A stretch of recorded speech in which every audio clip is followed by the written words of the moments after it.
Between June and August, the Case-Shiller National Home Price Index showed a 1.3% drop in U.S. home prices. That marks the first decline since 2012. In the Phoenix market, we have seen our median home prices drop by 1.4% since the shift started back in May, giving us an overall drop in our median home prices by 8.3% from May until now. Because of this, many are labeling the market we just came through as a pandemic boom, and the market we are about to enter into a pandemic bust. There is no question that from mid-2020 to about May or June of 2022, we have seen drastic price increases, where nationally, we saw prices increase by about 42%. And in the Phoenix market, our prices have risen over 50%. Much of the reason that our prices began jumping was because people were living in larger cities. During this pandemic, they were now able to work from home, and they made the decision to move to get more space. Now, because some of these people were living in areas with such high home prices, even though they had a high-earning job, they could not afford to buy a home. They could not even afford to rent a home without having a roommate. But now, with the opportunity to work remotely, they jumped at the chance to move and buy something of their own.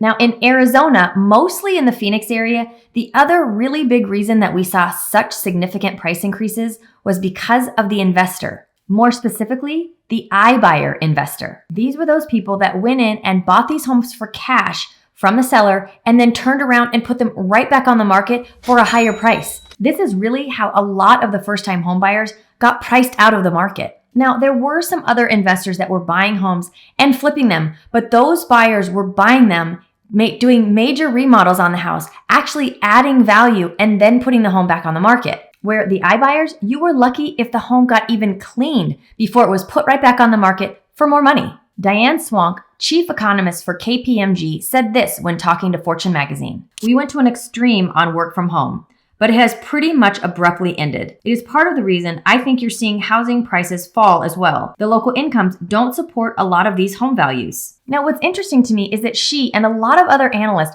don't always talk about the iBuyer with regards to how our home prices were driven up so high and one of the reasons why they're also coming down. Now, this could be because she's focusing on more of a national level and iBuyers were not in every city. In the Phoenix market, however, we saw them just about everywhere. Now, she went on to say that once prices start falling, there is a self-fulfilling momentum to them, and she believes we will see double-digit drops next year.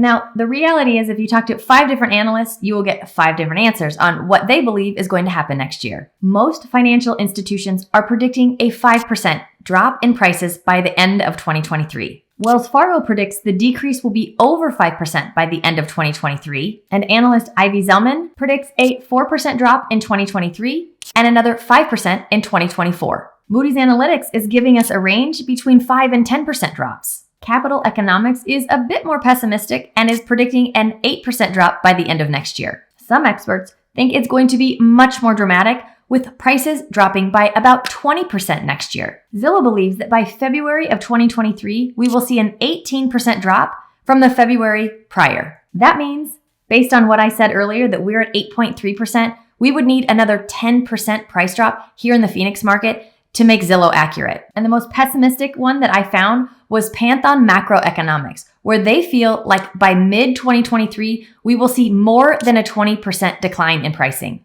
But even with all of this, if all of this becomes true, prices will still be higher than they were at the beginning of 2020, which just shows you how drastically our prices have increased. Fortune magazine's Lance Lambert talked further with Diane Swank and walked away with 4 major takeaways with how she felt the market was headed. And the first one was mortgage interest rates. They literally went from 3% at the beginning of the year to now being around 7%. This marks the biggest mortgage rate decline since 1981. And because of these rate hikes and how quickly it happened, it really put buyers on their heels. So even though home prices have come down, the interest rates going up equates to mortgages being hundreds of dollars more every month, which is continuing to make homes unaffordable. In fact, they are even more affordable now just because the interest rates have gone up so high. Now, the second takeaway was that prices are falling, but this is not 2008. Now, she believes we could see a 15% decline in home prices next year. Now, even if that does happen, it would not beat the 27% decline that we saw nationally from 2006 to 2012. And in the Phoenix market, we saw our prices decline by about 50%. Now, I have not seen one analyst come close to that number. Now, Jerome Powell said this about comparing our current market to 2008. From a financial stability standpoint, we didn't see in this cycle the kinds of poor underwriting credit that we saw before the great financial crisis. Housing credit was much more carefully managed by the lenders. It's a very different situation in 2022. It doesn't present it doesn't appear to present financial stability issues. Diane agrees with this. However, she does note this. The interesting thing to me is how quickly some of these markets are correcting with still very tight inventories. And to this, I have to say, we are in our fourth quarter slowdown. This is our normal seasonal slowdown in our market. It's normal for us to see homes come off the market in our fourth quarter, and it's normal for us to see our demand slow down. What will be very telling is how everything looks in mid-January. Even with our normal inventory slowdown, we are seeing a drastic reduction in the number of listings that we have on the market.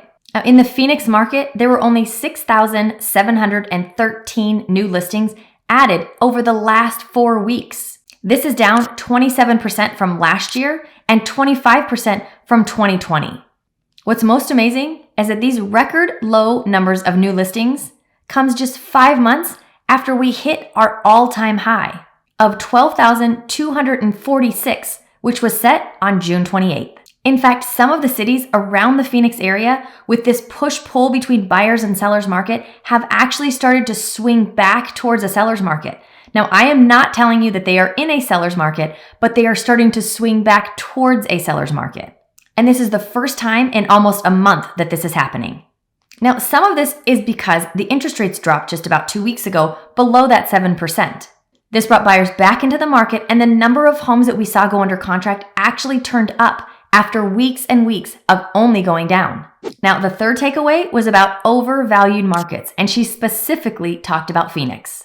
Now, stick with me on this one because I am not just going to look at her national numbers. We are also going to look at the Cromford Market Report, which is our local market analysts that have their finger on the pulse of our market. Now, Fortune uses Moody's Analytics numbers often to talk about overvalued markets. And they say that the overvalued markets lead to a bubble.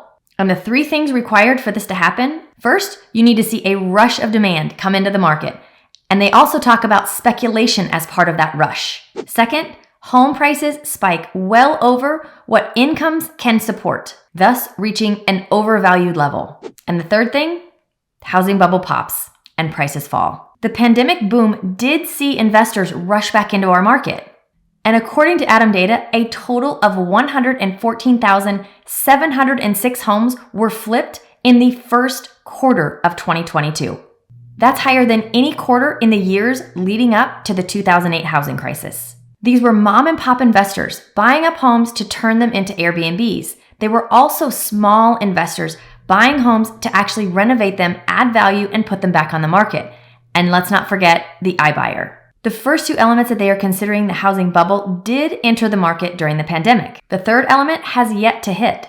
Swank says the bust is starting to happen, but it is going to vary by market. As an example, she looked at Chicago and Phoenix. The last time around, both saw a boom and both saw a bust. In 2006, Chicago and Phoenix were both considered overvalued. Chicago by 32% and Phoenix by 48%.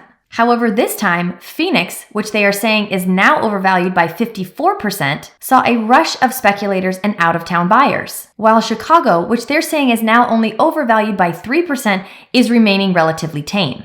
As we move forward, housing economists expect markets like Phoenix to be at a little bit higher risk for price declines. In fact, Moody's Analytics is currently forecasting an 18.7% peak to trough drop for the Phoenix housing market. And now for our local analysts at the Cromford Report, who analyze our local market every single day. They noted on November 19th how low our inventory was. And as I mentioned earlier, our inventory is 27% down from where it was last year. And last year, our inventory was really low. They then said this: those who think the housing market is a bursting bubble are obviously wrong. In a bubble, we have a stampede of sellers trying to get out. You could be forgiven for thinking that the bubble was bursting in June, but there is no evidence to support that conclusion today. We have a tired and low volume market, but supply and demand are both very weak. If new supply stays as low as it is now, it would not take a large increase in demand to go back to a balanced market. With supply now dropping faster than demand, the next 4 weeks will probably show us more signs of stability being established in our market.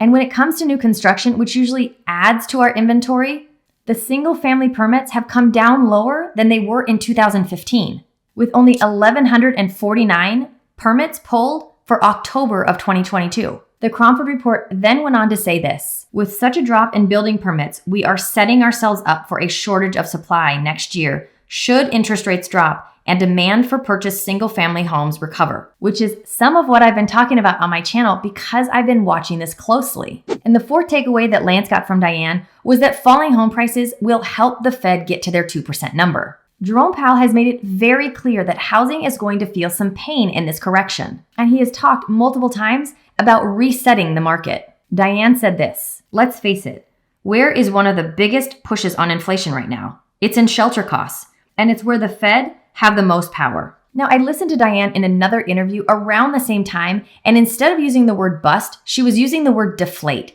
which is really what I'm seeing more of in the Phoenix market. She also made a comment that she does not see widespread job loss coming, nor does she see an influx of distressed sales coming to the market. Are prices coming down? Of course they are.